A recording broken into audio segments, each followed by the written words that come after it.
Okay, so the first word that we got here is तो पहला शब्द जो यहाँ पर हम लोग देखते हैं वो क्या है? edification. उन्नति। Okay, so if you click on the concordance, अगर strong आप concordance, स्ट्रॉन्ग कंकॉर्डेंस में क्लिक करेंगे the word edification, the original word was oikodomia.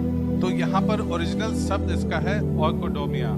Okay, and if you see the word, it gives the definition of the word, which means to build. इसका अगर आप परिभाषा को देखेंगे तो इसका मतलब है उन्नति करना, To build, to restore, to repair.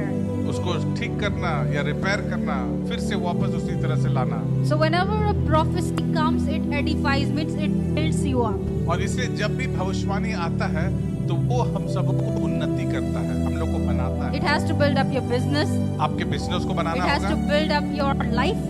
आपके जीवन So को बनाना है। everything that is in you has to be built up through prophecy. तो जो कुछ भी आपके अंदर में है वो भविष्यवाणी के द्वारा उसको बढ़ाया जाना है। So prophecy, like I said, it can be just, a God-given message.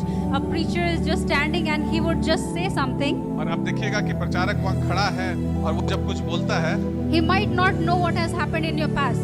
उसको शायद पता नहीं है कि आपके जीवन में क्या हुआ He है, might not know what will happen in your future. भविष्य में क्या हो रहा है उसके बारे में भी He'll नहीं just पता है। say something that God has led through him to speak. Maybe God is going to bless you today or this week. अब परमेश्वर उसको इस्तेमाल कर रहा है आपको बोलने के लिए कि परमेश्वर आपको इस सप्ताह आशीष देगा। Or if you are broken hearted and you have come to the church शायद आज आप टूटे हुए हैं और आप कलीसिया में आए हैं and somebody speaks, और कोई अगर भविष्यवक्ता अगर बोलता है, not prophet, but any, कोई भी अगर बोलता है, शायद वो भविष्यवक्ता ही ना हो, he लेकिन doesn't कोई know भी about बोलता your है, situation. आपका परिस्थिति के बारे में उसको कुछ भी नहीं पता है, But he says God is going to turn your sorrow into joy. लेकिन कहता है कि आज परमेश्वर आपको दुख को आनंद में बदल If देगा। he says that God is going to wipe your tears away, अगर आज वो कहता है कि परमेश्वर आपके आंसुओं को पोंछने जा रहा है, so what does that word do to you? तो ये शब्द आपके लिए क्या करता है? It builds you up. आपको मजबूत करता है, It encourages you. आपको उत्साहित करता है। So that man or that person might not be knowing what has happened with you.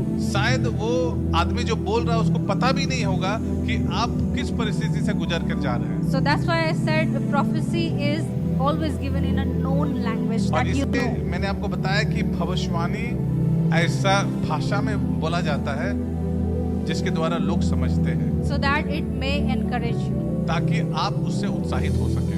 Okay, so understood what is edification? तो अब आप समझ गए उन्नति का मतलब क्या Now है। we go to the second word that says and exhortation.